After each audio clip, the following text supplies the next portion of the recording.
corriente eléctrica produce luz y calor, pero su utilidad más importante es producir movimiento.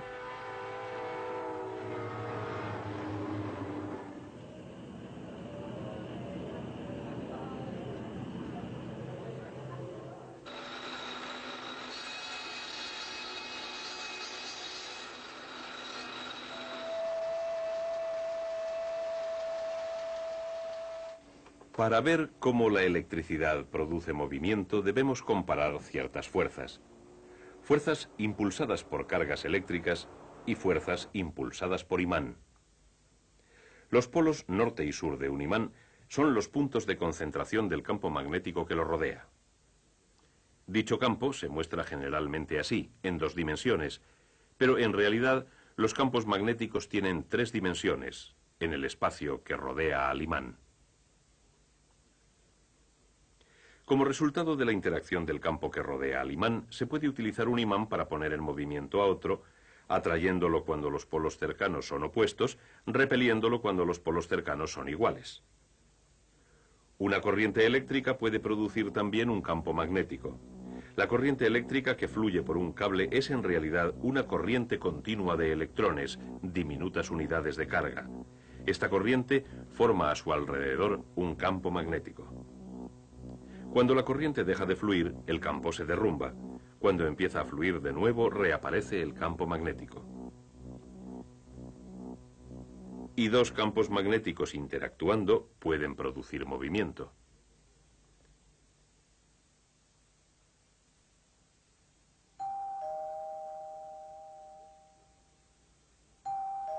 Los campos magnéticos que rodean a los imanes y cables cuando fluyen por ellos corrientes eléctricas se producen de distintas maneras. Cuando fluye la corriente por el cable, los electrones son impulsados de átomo en átomo. Cada electrón en movimiento produce un diminuto campo que se extiende a su alrededor. Si se extienden suficientes campos alrededor de suficientes electrones, aquellos se combinan para formar un campo mayor alrededor de todo cable. Un campo similar rodea al imán. También es la consecuencia de las cargas en movimiento, aunque el imán no lleve corriente. Helo aquí. Generalmente, cuando los electrones se desplazan en el núcleo del átomo, los campos que crean tienden a moverse en todas direcciones y se anulan entre sí. Pero los átomos de ciertas sustancias magnéticas desprenden varios campos. Estos campos pueden combinarse para formar un campo mayor alrededor de todo el imán. Este campo es igual al que se produce en un cable cuando lleva corriente. Tiene un polo norte y un polo sur. Y cuando los campos magnéticos interactúan, desprenden fuerzas que producen movimiento. El campo magnético que se produce en un cable cuando lleva corriente se intensifica cuando el cable forma una espiral. Y cuando el centro de la espiral es de hierro, el campo se intensifica aún más al concentrarse el magnetismo y produce un electroimán que es mucho más potente que un imán corriente. Los electroimanes también son útiles porque se pueden encender y apagar. En los automóviles el motor se pone en marcha con una llave porque al girarla se completa el circuito y envía la corriente por el espiral. Su campo atraviesa el de un imán cercano y este se pone en movimiento cerrando el circuito que impulsa la puesta en marcha. En Japón, un tren experimental se eleva y es impulsado por una serie de electroimanes cuyos polos se repelen con los del tren.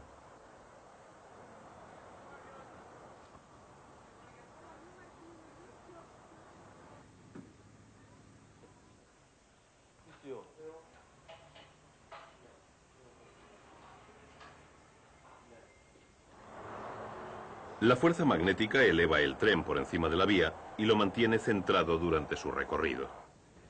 Esta fuerza magnética que mueve al tren produce movimiento en línea recta. Se trata de un movimiento lineal.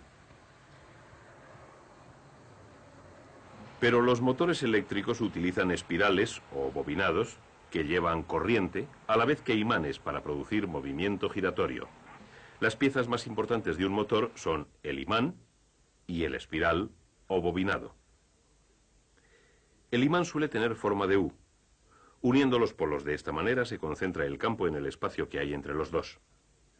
Cuando la corriente pasa por el espiral, este se convierte en electroimán Si los polos norte y sur están junto a los mismos polos del imán, una fuerza los separa, volviendo el espiral hacia los polos opuestos del imán.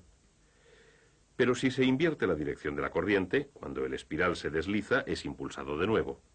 Esto ocurre porque al invertir la dirección de la corriente se invierten los polos del espiral. De nuevo, los polos iguales se repelen y mueven el espiral. Estos empujones se unen para formar un movimiento rotativo continuo mediante la continua inversión de la corriente en el espiral.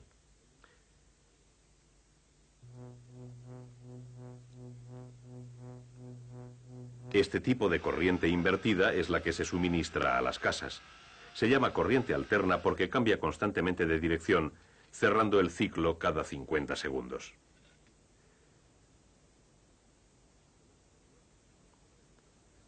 Naturalmente, los motores también pueden funcionar con corriente continua, la clase de corriente que genera una batería. Luego, un aparato invierte la corriente del espiral y el efecto es el mismo. La relación entre electricidad, magnetismo y movimiento es tan íntima que dos de ellos producen el tercero.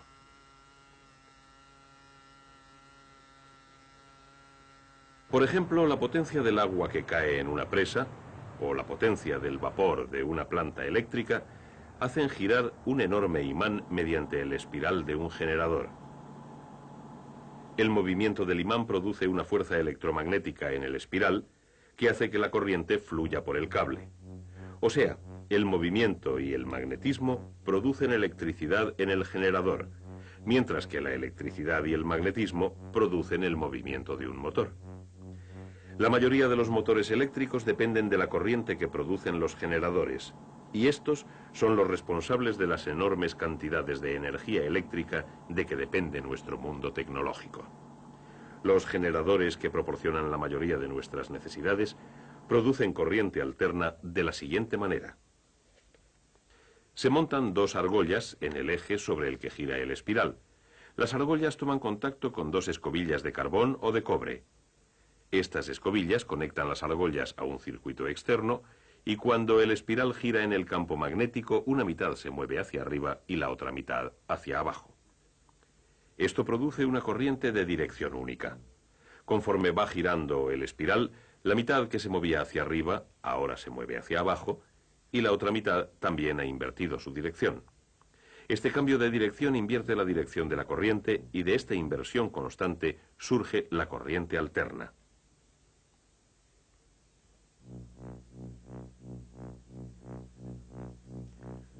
Los generadores pueden también producir corriente continua sustituyendo las argollas por un conmutador como el que se usa en los motores. El conmutador y las escobillas invierten la dirección de la corriente justo cuando se está invirtiendo en el espiral. Consecuentemente, la corriente del circuito interno va siempre en la misma dirección, aunque la del espiral sea alterna. Cuando la corriente eléctrica sale de la planta generadora, suele pasar por un aparato llamado transformador. El transformador puede aumentar o disminuir la fuerza que mueve la corriente, el voltaje. Lo incrementa a fin de que pueda transmitir la potencia a grandes distancias. Es la manera más eficaz de enviar corriente por medio de cables. Para uso doméstico o comercial, los transformadores disminuyen el voltaje. La mayoría de los aparatos eléctricos que utilizamos funcionan con bajo voltaje. El transformador cambia el voltaje de la siguiente manera. Imaginemos dos cables en espiral. Cada uno está conectado a un circuito diferente, pero los dos rodean al mismo núcleo. Cuando la corriente pasa por uno de ellos, genera un campo que magnetiza al otro. Pero como los dos comparten el mismo núcleo, sus campos se concentran al unísono y actúan como un gran campo único. Mientras fluya continuamente una corriente, nada ocurrirá. Pero supongamos que de repente cambiamos la dirección de la corriente de una de las espirales. Una ráfaga de corriente pasa por la segunda espiral y su circuito. Si la corriente invierte de nuevo su dirección, otra ráfaga pasa por la segunda espiral en dirección opuesta. En corriente alterna, la inversión es constante. ¿Pero por qué? Porque cada vez que la corriente cambia de dirección, los campos magnéticos que rodean las espirales se derrumban y cambian de dirección. El movimiento de este campo magnético cambiante de la segunda espiral pone en movimiento sus electrones. De nuevo, la relación entre electricidad, magnetismo y movimiento. Así que el transformador puede pasar corriente alterna de un circuito a otro. Pero para conseguir cambiar el voltaje, el transformador debe tener las espirales con distinto número de vueltas. Si la segunda espiral tiene más vueltas, se convierte en un transformador de subida. Cuando se introduce corriente alterna en la primera espiral, la corriente que genera la segunda tiene un voltaje más alto. Se transforma. El voltaje se puede disminuir utilizando un transformador cuyo segundo juego de espirales tenga menos vueltas que el primero. Los transformadores, generadores y motores dependen de fuerzas electromagnéticas. Pero estas fuerzas causan un efecto mucho más grande en nuestro planeta. El campo magnético de la Tierra es muy parecido al que se forma alrededor de una barra magnética y se pone en movimiento por medio de las corrientes eléctricas del interior de la Tierra. Las temperaturas aquí son tan altas que los átomos del hierro y del níquel que forman el núcleo interno están desprovistos de electrones y cogen cargas. Se cree que la rotación de la Tierra los pone en movimiento. Estas cargas eléctricas en movimiento pueden producir el campo magnético de la Tierra. El campo terrestre se extiende por el espacio donde actúa sobre las partículas cargadas que se producen en el Sol. Aunque el Sol es esencialmente una gran bola de gas, estas partículas están tan calientes que ya no actúan como gas, sino como corrientes de plasma de átomos cargados positivamente y de electrones cargados negativamente. Estas partículas responden a los campos magnéticos y cuando caen bajo la influencia del campo magnético terrestre, fluyen por la espiral que se forma entre los polos magnéticos de la Tierra. En las zonas polares, donde el campo las aproxima más a la Tierra, excitan a las moléculas de la atmósfera exterior y con un efecto muy parecido a lo que sucede con los tubos fluorescentes, producen la aurora boreal en los polos.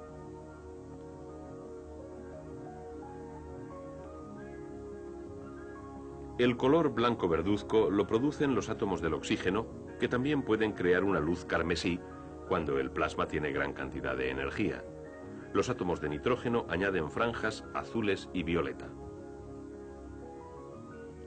La acción del campo magnético sobre el plasma tiene aplicación práctica en la investigación que intenta controlar el enorme calor de la fusión nuclear. La fusión nuclear, mediante la cual los átomos de hidrógeno se convierten en helio, produce la enorme energía del Sol y otras estrellas. En algunos experimentos para controlar esta fusión hay que mantener el ardiente plasma de hidrógeno en un espacio muy pequeño. Puesto que el plasma responde a los campos magnéticos, se han fabricado distintas clases de recipientes magnéticos para mantener el plasma en su sitio, que se ve repelido desde todos los puntos de su contenedor. De todos estos experimentos, aprovechando la energía que nos brinda el Sol, pueden surgir otros medios de producir grandes cantidades de electricidad. Y la relación entre electricidad y magnetismo volverá a tener un profundo efecto en nuestra forma de vida.